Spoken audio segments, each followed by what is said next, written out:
Como iba diciendo, la nación que consiga controlar el espacio, controlará el mundo. Los romanos controlaron el mundo porque construyeron carreteras. Después, el Imperio Británico lo dominó porque tenía barcos. Nosotros fuimos poderosos en el aire porque teníamos el avión. Estas palabras, atribuidas al que después sería presidente de los Estados Unidos, Lyndon B. Johnson, creo que definen bien la idea que se tiene en la cultura popular de cómo un imperio llega a ser grande. Es por algún tipo de avance que le hace superior. Pero, sin embargo, no puedo dejar de preguntarme, ¿y el Imperio Español por qué fue grande? Un imperio que abarcó tantos continentes y tantos kilómetros, ¿cómo llegó a constituirse así? En los libros de historia o en la misma Wikipedia no he encontrado cuál es la razón de esa expansión. En esto no puedo por menos de unirme a María Elvira Roca cuando dice que las élites españolas se han unido a la corriente protestante, a la corriente de los países del norte, tendentes siempre a un racismo de considerar a los demás países que no son ellos como inferiores.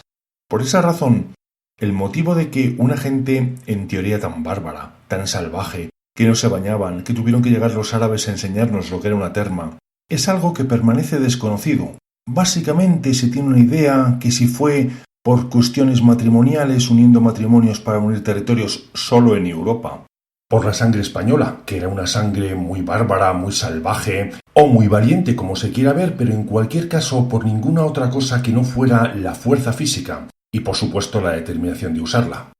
Y quizá podíamos seguir con un largo etcétera, pero todos son razones que quedan en el aire, que no se profundiza realmente en ellas.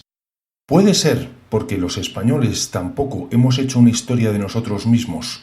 Hubo algunas, como la de Juan de Mariana, nada menos que en el siglo XVI, y alguna posterior, pero poco más. La historia española, por lo visto, siempre la han escrito los extranjeros, los franceses o los británicos, que tampoco tenían mucho interés en mostrar que ellos no eran superiores, que eran más o menos igual, o probablemente bastante inferiores hasta pasado bastante tiempo. Pero eso es algo que al pueblo español se nos ha hurtado. Por ejemplo, en la serie Soldados de la BBC, en el capítulo dedicado a la infantería, se habla por supuesto de la infantería romana y se cuenta el tópico de que el pilum por lo visto se doblaba. Se habla también de la infantería estadounidense, de la infantería británica, pero ni una sola palabra de los tercios españoles. Una unidad que marcó un antes y un después en todo lo que fue la guerra, y sobre todo la guerra de la infantería, que había quedado en parte postergada con la llegada de aquella caballería tan pesada, tan noble, tan alzada sobre sus caballos y armada con pesadas armaduras.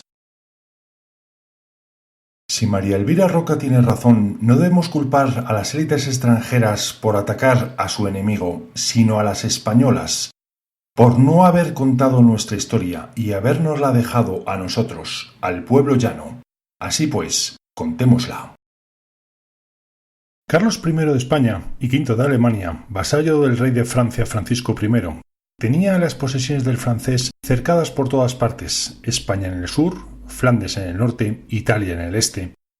El francés no simpatizaba con esta situación, y menos con que Carlos fuese dueño del ducado de Milán.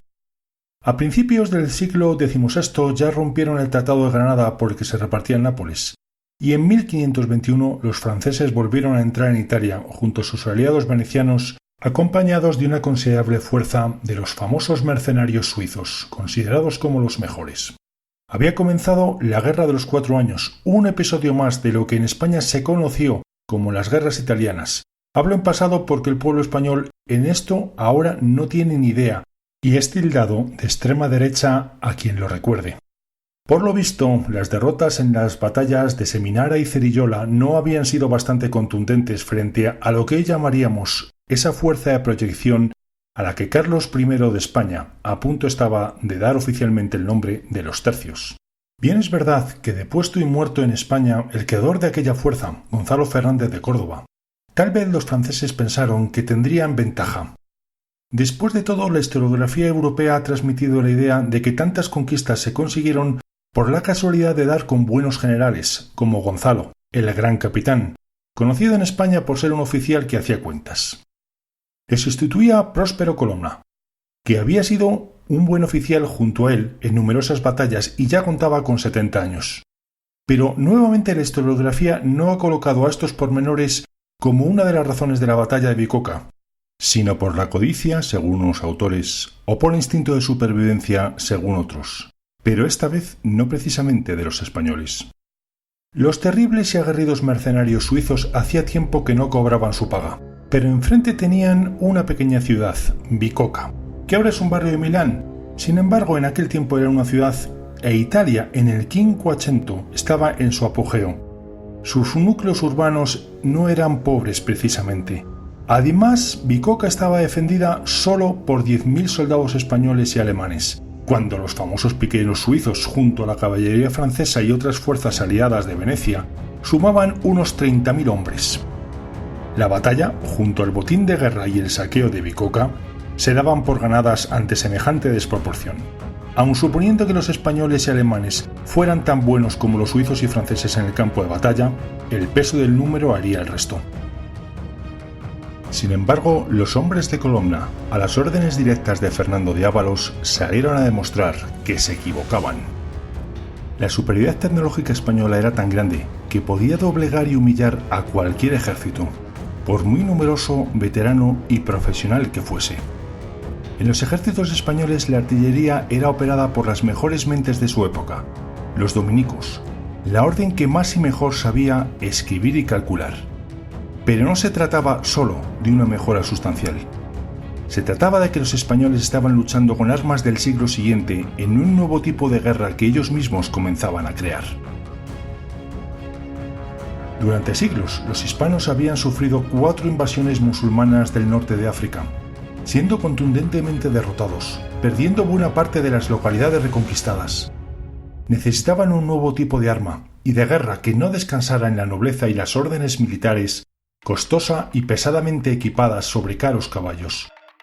No se trataba de mejorar picas o mejorar armaduras.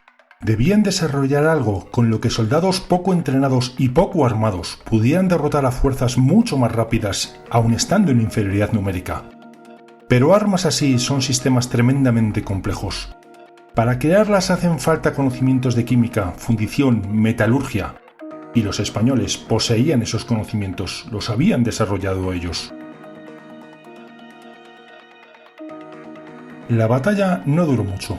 Los franceses situaron a la infantería suiza en vanguardia, sus infantes y jinetes detrás y aún más atrás a sus aliados venecianos. Los imperiales también situaron a las tropas montadas tras las primeras líneas, pero en lugar de colocar a los lanquenetes alemanes con sus terribles alabardas en el frente, la posición de vanguardia la ocuparon los arcabuceros de Fernando de Ávalos, resguardados tras un talud y unos parapetos que habían levantado como era costumbre. Según los cronistas, los piqueros suizos cargaron con profesionalidad y valentía, mientras la precisa artillería imperial los castigaba con fuerza.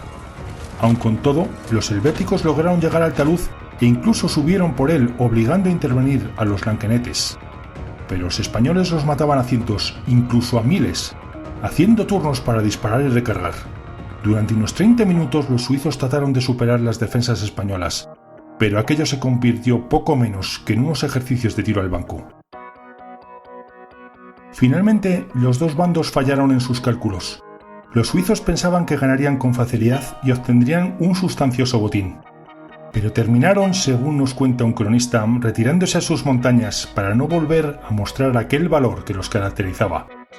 Por su parte, los españoles pensaban que tendrían pocas bajas, y también estaban equivocados. La batalla de Bicocca marcó el principio del fin de la Guerra de los 4 años.